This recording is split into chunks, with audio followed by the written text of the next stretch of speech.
আসসালামু আলাইকুম রহমতুল্লাহ। সম্মানিত ভাই ও বন্ধুগণ, কেমন আছেন?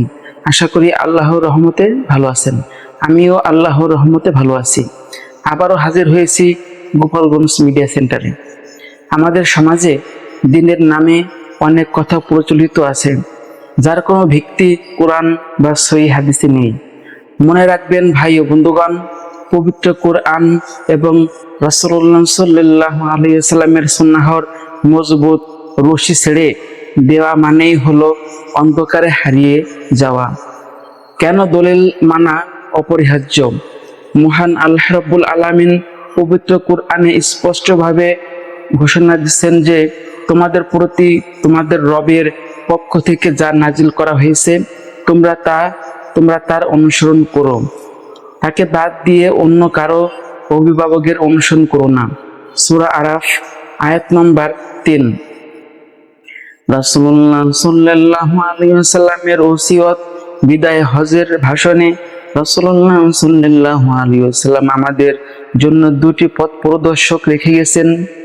তিনি আরো বলেছেন, আমি তোমাদের মধ্যে দুটি জিনিস রেখে যাচ্ছি, যতদিন তোমরা এই দুটি জিনিস আঁকড়ে ধরবে ততদিন তোমরা পথভ্রষ্ট হবে না। আল্লাহর কিতাব কোরআন এবং তার নবীর সুন্নাহ। হাদিস মুয়াত্তা ইমাম মালিক, হাদিস নম্বর 3338। মুস্তাদরাক হাকিম, হাদিস নম্বর 319 নম্বর। দলিলবিহীন আমল বা দ্বীনের নামে মন গড়া পদ্ধতি আমাদের ধ্বংসের কারণ।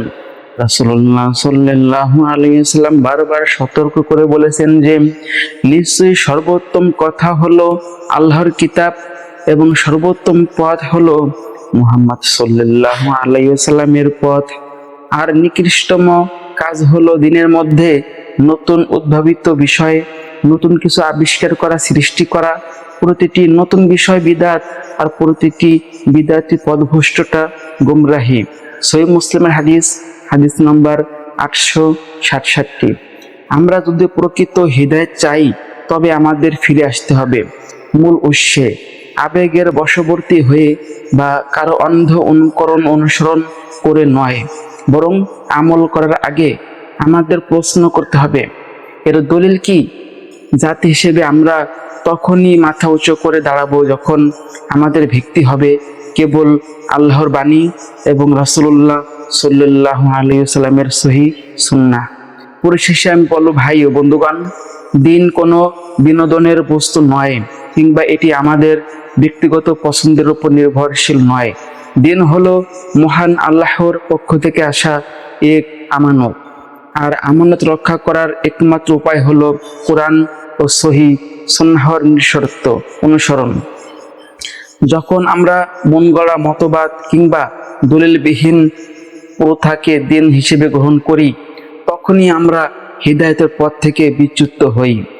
আসুন সম্মানিত ভাই ও বন্ধুগণ, আমরা হুজুগে না মেতে জ্ঞান অর্জন করি এবং প্রতিটি ইবাদতকে দলিলের পুঁথি পাথরে যাচাই করে নেই।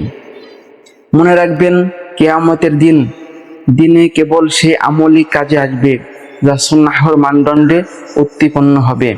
হে আল্লাহ, আমাদের সত্যকে সত্য হিসেবে চেনার এবং মিথ্যা গুমরাহি থেকে বেঁচে থাকার তৌফিক দান করুন। আমিন।